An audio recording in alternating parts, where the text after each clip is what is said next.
آقای خلیزات افغانستان خود تباه کردیم. نه کاش که کوشش بسیار کردم که صلح و آرامی بیاید. نتونسته.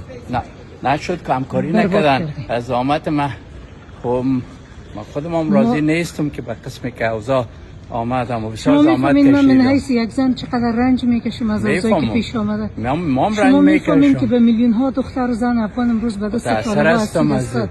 بسیار متأثر هستم. ما خودم از تعلیم بسیار استفاده کردیم. میخوام هر افغان شما نمیفهمیدین با آمدن طالبان اوتر یک وضعیت پیش میآید. امریکا فیصله کرد که برای کوشش ما بود که بین طالبان و دیگه افغان‌ها یک تفاهم بیاید برای که افغانستان موفق و آزاد و آباد. بدبختانه که اشتباهات از طرف اطراف مختلف شد او نشد، اما مسئله حل نیست تا که هم افغان‌ها به یک موافقه کلی برای که افغانستان آزاد و آباد و پیشرفته صورت نگیره. این کار ناتمام است.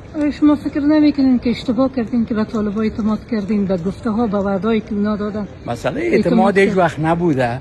مسئله این بوده که با دقایقی که وجود داشت، فیصله‌ای که صورت گرفته بود، چی شده میتونست چی شده نمیتونست. هیچ وقت مسئله اعتماد نبوده. مسئله کوشش بوده که یک تفاهم بیاید. ما زیادتر افغانستان معذرت نمیخواین به خاطر آنچه که پیش آمده؟ ما معذرت نمیخوایم با دو کسایی که مسئول از این کار هستن که برای خود جور نیامدن. بسیار بزرگ داشتین در این مسئله. داشتم که یعنی اگر من کوشش خودم تا اندازه‌ای که امکان داشت نمیکردم، گپ شما بجاست، اما رول من بود تشویق کنم، کوشش کنم دنیا را قانع کنم تا اندازه امکان داشته باشه، افغان‌ها را قانع کنم. بدبختانه که کار صورت نگرفت. من راضی نیستم از قسمه گرچه بازا میگه که اگر چیزی که من کوشش داشتم اگر تفاهم صورت میگیره ممکن جنجال زیادتر میبود. دکتر عبدالله و اشرف غنی نتونستن با یک دیگه همکاری کنن. طالب و غیر طالب چطور؟